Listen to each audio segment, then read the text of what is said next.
Maligayang pagbisita at pagbabalik po sa ating munting channel. Narito na po, ang karugtong ng ating istorya. Ika-272 na kabanata. Ang sariwang sugat. Si Julian ay takot na nakatitig kay Alex. Hindi pa siya gumagamit ng mahina o alanganin posisyon. Kadalasan, sinasabi lang niya ang kanyang pangalan at walang kahit sino ang nakakagalaw sa kanya. E ano ngayon? Wika nito na may nangangatog na boses. Ano ang magagawa mo tungkol dito? Ako si Julian Duwent, at ang pinsan ko na Stedman ay narito. Kung gagalawin mo ako, magiging isang patay na karne ka. Binabalaan kita. Sigaw ni Julian habang na-outbalance patalikod. Siya ay sobrang natatakot. Na-outbalance siyang tumayo at naupo sa kama. Pinakiramdaman ang kamay at hindi inalis ang tingin kay Alex. Nadulas ito sa pagkakaupo sa kama, hanggang nakatayo ito sa dingding.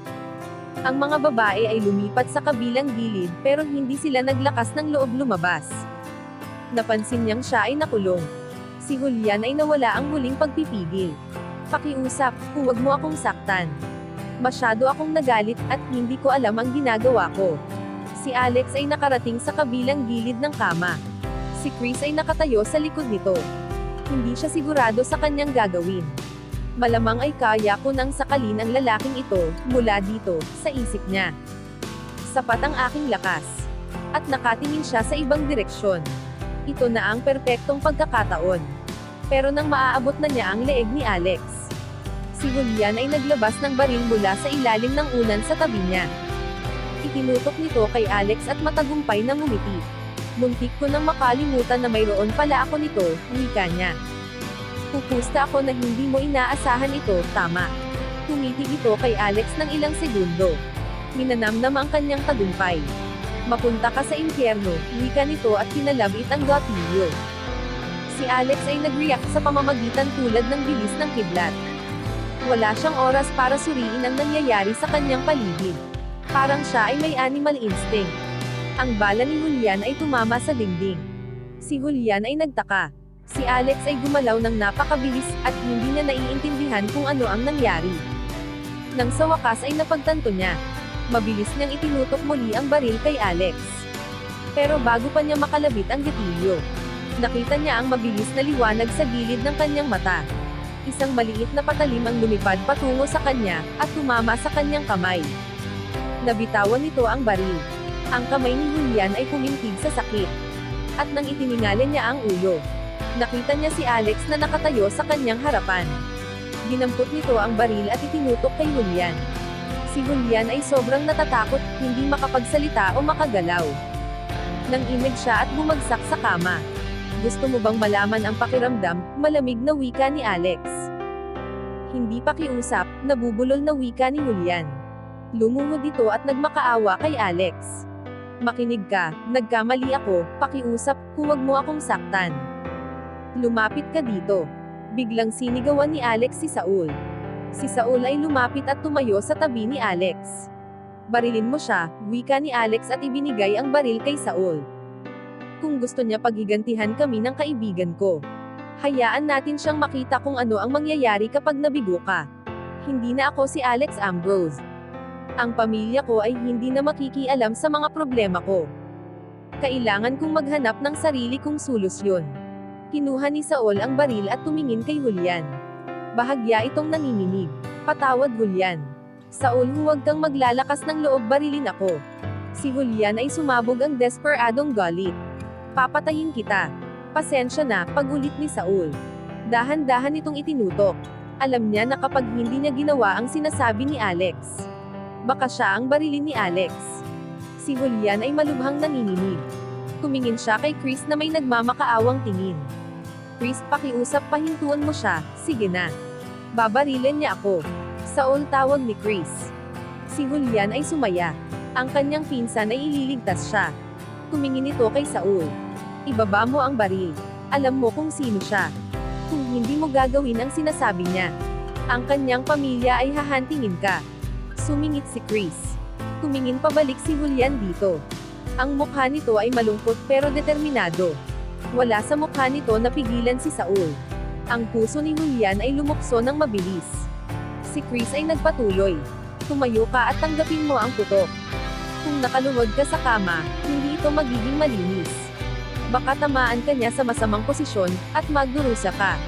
Hindi niya ito pipigilan, sa isip ni Julian. Mas gusto pa nito na maging mabilis. Pinsan, tulungan mo ako, walang pag-asa na sigaw ni Julian.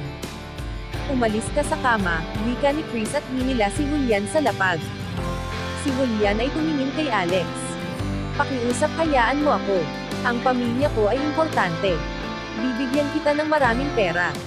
Basta huwag mo siyang hayaan na barilin ako. Ang pagmamakaawa ni Julian ay lalong nagpaghalit kay Alex. Bumaling ito kay Saul. Ano ang hinihintay mo? Pinalabit ni Saul ang gatilyo. Ang nakakabinging tunog ng baril ay narinig. Sumigaw si Julian at bumagsak sa sahig. Ang kanyang kanang hita ay malubhang nagdurugo. Nakahiga ito at hawak ang kanyang hita, at sumisigaw sa matinding paghihirap. Magaling, okay na. Aalis na ako. Si Alex ay tumingin kay Julian at pagkatapos ay nagtungo sa pinto. Nagawa na niya ang kanyang sinadya. At ngayon ay gusto niyang pumunta sa ospital upang makita si Don. Si Saul ay nakatayo sa tabi ni Julian na nasa kamay pa rin ang baril. Hindi siya makapaniwala sa nagawa. Ngayon ang pamilya ni Chris at Julian ay hahabulin siya. Kailangan kong umalis dito. Kapag nahuli ako ng pulis, aarestuhin nila ako. Kung mananatili naman ako, sino ang nakakaalam kung ano ang gagawin ng Dubant at Stedman family sa akin?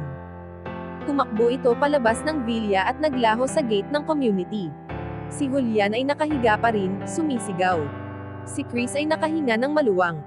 Siya ay naging matalino at naibigay ang lahat ng sisi kay Julian, kung hindi, baka siya ang nabaril. Hindi pinansin si Julian. Dinampot ni Chris ang kanyang damit at umupo sa kama. At isinuot ang mga ito. Nang matapos na siya magbihis, ang grupo ng security guard ay nagmadali pumasok sa bedroom, at nakita si Julian na nakahiga at may tama. Lahat sila ay nabigla. Tumawag kayo kaagad ng ambulansya, sigaw ni Chris. Ang isa ay inilabas ang cellphone at tumawag sa 911. Chris, tawag ni Julian. Ginawa ko ang sinabi mo. At tingnan mo ang nangyari sa akin. Ngayon ay kailangan mo akong tulungan maghiganti. Hanapin niyo ang security guard, pati na si Saul. Ibabalik natin sa kanila ito ng 10 beses. Si Chris ay naglakad patungo kay Julian. At bahagyang umupo sa tabi nito. Pangako, ipaparamdam ko sa kanya ang pagdurusa ng higit pa sa patay, at saka ko siya tatapusin. Si Chris ay inisip ang kanyang sitwasyon. Hindi mahalaga kung ano ang gusto ni Julian gawin. Si Alex ay isang skilled fighter, at idineklara niya ito bilang kalaban. Hindi siya makakapayag dito.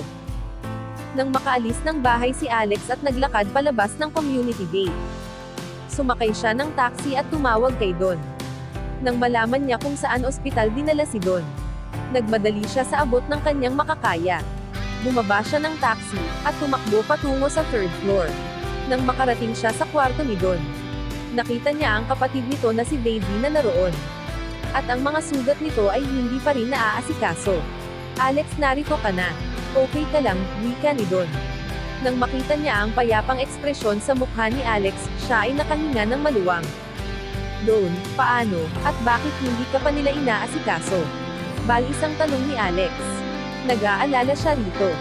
Sinabi ng ospital na wala kaming sapat na pera para sa operasyon, wika ni Daisy at hinawakan ang braso ng kanyang kuya.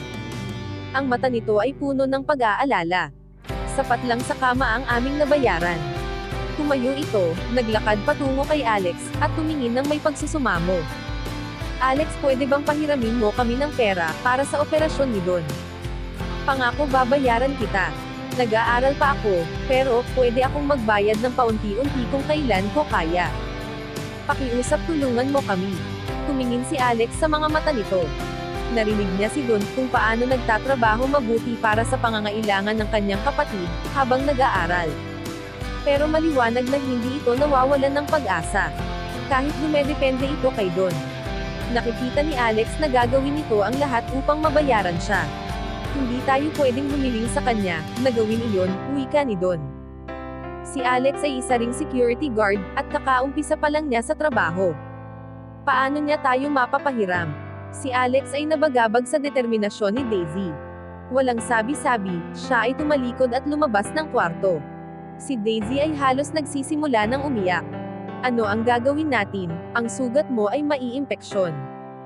Lumapit ito at umupo sa gilid ng kama, at tumingin siya sa kanyang kuya na walang pag-asa.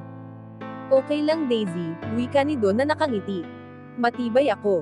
Bumili tayo ng robong alcohol at gasa at balutan ang mga sugat ko. Ipinakita niya ang matapang na mukha, pero siya ay nalulungkot. Bagamat naiintindihan niya ang desisyon ni Alex. Wala siyang magawa kundi ma-disappoint. Ang operasyon ay mahal. Sa sahod ng security. Ito ay mababayaran ng ilang taon. Sige, wika ni Daisy, at tumayo. Mahiga ka lang at kukuha ako ng kailangan natin. Biglang bumukas ang pintuan at may pumasok sa kwarto. Tumingin si Daisy at na-surprise. Ito ay si Alex. Saan ka pupunta? Tanong ni Alex. Aalis ako upang kumuha ng mga kailangan namin, upang malinisan ang sugat ni Kuya, sagot ni Daisy. Sa palagay ko ay hindi ito magandang idea, nabubulol na sabi ni Alex.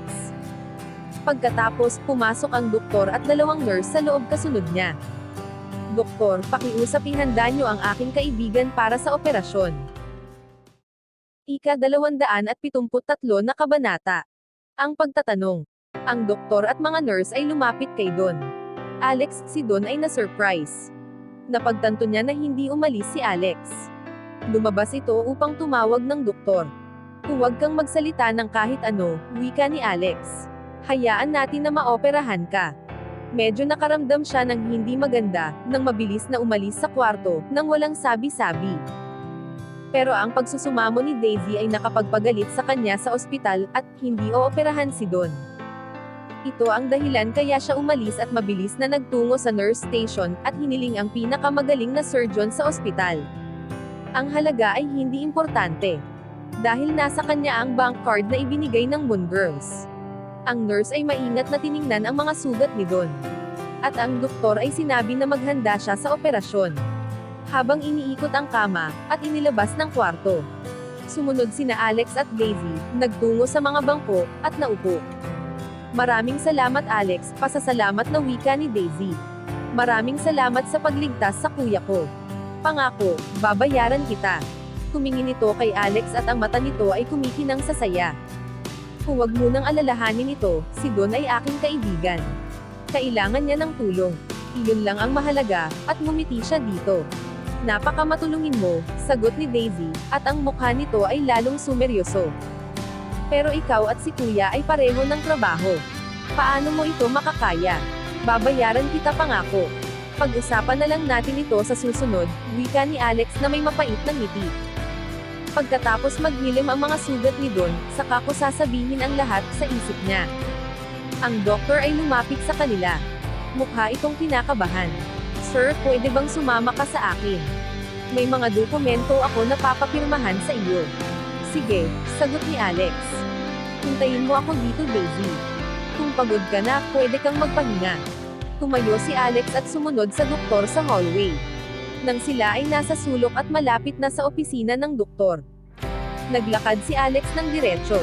Nakatutok ang baril sa mukha ni Alex. Huwag kang gagalaw, wika ng babae na hawak ang baril na nakatutok. May suot itong kwadradong damit, at nakatingin ito kay Alex. Ang mukha nito ay determinado. Alam ni Alex na hindi ito magdadalawang isip na barilin siya. Hindi siya gumalaw. Tumayo lang siya at tumingin ng tahimik dito. Sa likod ng babae, dalawang lalaki na naka-police uniform ang lumalapit sa kanya, at inaresto siya. Ipinusad ang kanyang kamay sa likod. Ang babae ay hinilayo ang baril, at ang dalawang pulis ay inaresto at pinapkapan siya. Wala siyang baril ma'am, report ng isang pulis. Alex Ambrose, ikaw ay under arrest para sa pagbaril kay Julian Dabant, wika ng babae. Isasama ka namin sa police station para sa pagtatanong. Lingid sa kaalaman ni Alex, tumawag si Chris sa pulis ng Baltimore, at sinabi na pinasok ni Alex at Saul ang bahay ni Julian at binaril ito. Si Officer Chelsea Wood ay nagpadala ng pulis upang hanapin sila. At mabilis nitong nalaman na si Alex ay nagtungo sa ospital. Dahil nalaman ang kanyang pangalan, mabilis siya nitong natagpuan. Sinabi niya sa doktor na ihiwalay sa mga tao. Officer, hindi ko siya binaril. Protesta ni Alex. Si Saul ang gumawa nito mag-isa. So kung iba ang may kasalanan, paano ito naging pabaya? Si Chelsea ay nagbigay ng mapanghamak na tingin sa kanyang karanasan, habang mas tumatanggi ang suspect, at sinusubukan ibaling sa iba. Mas sila ang guilty. Alex, lumapit si Daisy sa sulok at nagtanong. Nang makita niya na ito ay nakaposas na, naging masigasig ito. Ano ang dahilan at inaresto niyo siya? Mabuti siyang lalaki, ito ay pagkakamali. Huwag kang mag-alala, sagot ng babaeng pulis. Kung siya ay inosente, pakakawalan din siya. Ako mismo ang magdadala sa kanya sa police station. Bumaling ito sa dalawang pulis at sinabi na dalhin niyo na siya. Tumango ang dalawang pulis at isinama si Alex palabas ng building. Habang sila ay papalayo, si Daisy ay naiwang mag-isa na nakatayo. Siya ay nag-aalala at nagtataka pero wala siyang magagawa. Ang kanyang kuya ay nasa operasyon pa rin, at kailangan niya itong hintayin. Ang dalawang pulis ay isinama si Alex palabas ng building at isinakay sa police car. Pumasok sila at naupo sa magkabilang gilid ni Alex, habang ang pangatlo ay nagmaneho patungo sa police station. Talagang nawala ka sa sarili mo at ipinasok ang iyong sarili sa gulo, wika ng isang pulis. Si Julian ay idiniretso sa emergency room. Siya ay inooperahan pa rin. Mas mabuti kung aasa ka na i-address niya ito. Sinabi ko na hindi ko siya binaril. Protesta ni Alex. Hindi magtatagal malalaman natin ito, wika ni Chelsea, na nakatingin sa kanya sa rearview mirror. Huwag ka nang magpumilit, nalala lang ang mga bagay para sa iyo. May kung anong bagay na nararamdaman si Alex, at nakahinga ng maluwang. Mukha naman siyang tapat at patas mag-isip na tao, sa isip niya. Kung siya ang magiging in charge sa aking kaso, at least magkakaroon ako ng patas na hearing. Tumigil siya sa pagsasalita at tumingin sa labas ng bintana, sa buong pagmamaneho. Sa loob ng ilang minuto, nakarating sila sa police station. Si Alex ay idiniretso sa interrogation room at pinaupo. Si Chelsea at ang pulis na kasama ay umupo sa kabilang gilid. Bakit mo binaril si Julian Duguent? Tanong ng lalaking officer. Tumingin ito kay Alex, at nagdesisyon na ito ay guilty na. Hindi ko ginawa, sagot ni Alex. Ang lalaking nagngangalang Saul ang bumaril dito. Kung hindi mo ito maiaayos ngayon, palalalain mo lang ito. Wika ng officer na nakatitig kay Alex. Pinapayagan kita na umamin. Alam mo ba, ang lalaking inatake mo ay kilala dito sa bayan. Ang mabuting tao ay gustong maayos ito ng mabilis. Huwag mong isama ang iyong mga personal na nararamdaman dito, sigaw ni Chelsea sa pulis. Chelsea, obvious na guilty naman siya. Si Chelsea ay nagbigay ng mabagsik na tingin dito. Wala kang silbi dito ngayon. Lumabas ka muna at magsigarilyo, upang kumalma. Ako na ang bahala dito. Iniisip mo ba na hindi ko kayang gawin ang trabaho ko, hindi pa ba ako sapat upang maging professional? Eksakto. Ngayon lumabas ka na. That's an order. Itinuro ni Chelsea ang pinto. Sa kanyang tono, maliwanag na hindi niya papayagan ang kahit sino na tanungin ang kanyang mga utos. Tumingin ang pulis dito. Ang pagtrato nito ay nagpaghalit sa kanya. Pero wala itong lakas ng loob na sumuway dito. Ang mga sabi-sabi ay mula si Chelsea sa maimpluwensyang pamilya. Kahit na ang kapitan sa presinto ay nag-aalangan na pag-alitan ito. Tumayo ang pulis at mabilis na lumabas ng room. Nang wala na ito, si Chelsea ay bumalik kay Alex. Ngayon, sabihin mo sa akin ng tapat. Saan tungkol ang lahat ng mga ito? Si Alex ay nag-isip sandali. At pagkatapos ay sinabi nito lahat ng nangyari mula noong hapon. Inilista lahat ito ni Chelsea. Nang matapos nang sabihin ni Alex ang lahat, ibinaba ni Chelsea ang panulat sa lamesa at tumingin kay Alex. So, ang sinasabi mo ay si Saul ang bumaril kay Julian? Oo, at ito ang katunayan. Sagot ni Alex. Kung susuriin nyo ang baril, makikita nyo ang 3 fingerprint. Sa akin, kay Saul, at kay Julian. Pero ang sa akin ay wala sa gatilyo.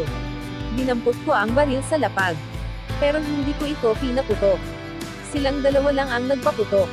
Kinokolekta na namin ang mga ebidensya ngayon, wika ni Chelsea. Malalaman natin kung nagsasabi ka ng totoo. Pero base sa mga sinabi mo sa akin nakagawa ka pa rin ng krimen. Sinabi mo kay Saul na barilin si Julian, nang pinagbantaan ka niya.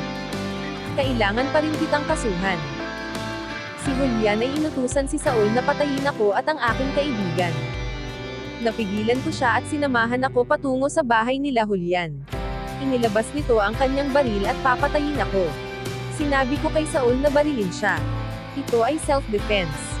Hindi ito maaari. Ang pagbaril sa walang armas na lalaki ay hindi maituturing na self-defense. Isa pa, pangsalaysay mo ay walang patunay.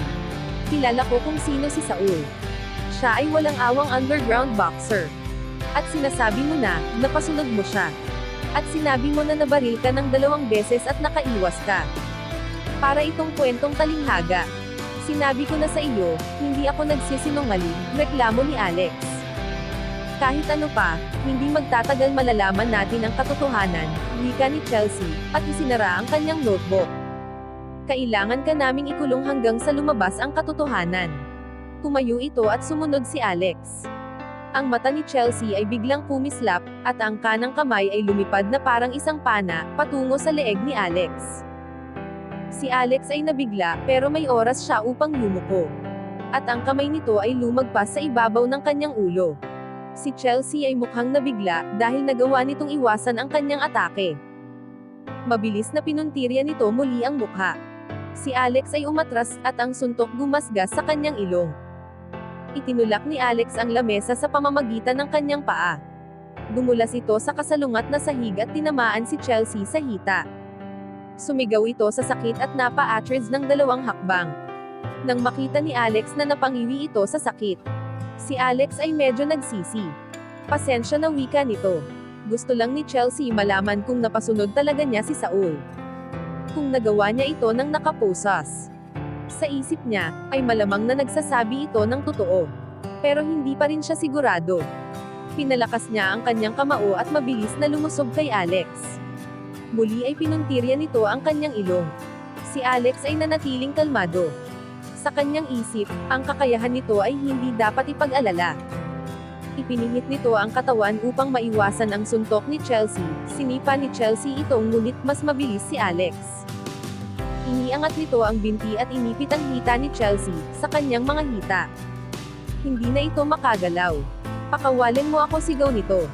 Lumala ang galit nito at iginalaw ang kanyang hita upang makatakas. Nawala ang balanse niya at bumagsak pahigis sa lamesa. Nahilin niya si Alex pababa kasama niya, at nalaglag ito sa kanyang harapan. Nang bumagsak sila, aksidente nitong nahalikan ang labi niya. Hanggang dito na lang po muna. Maraming salamat po sa pakikinig.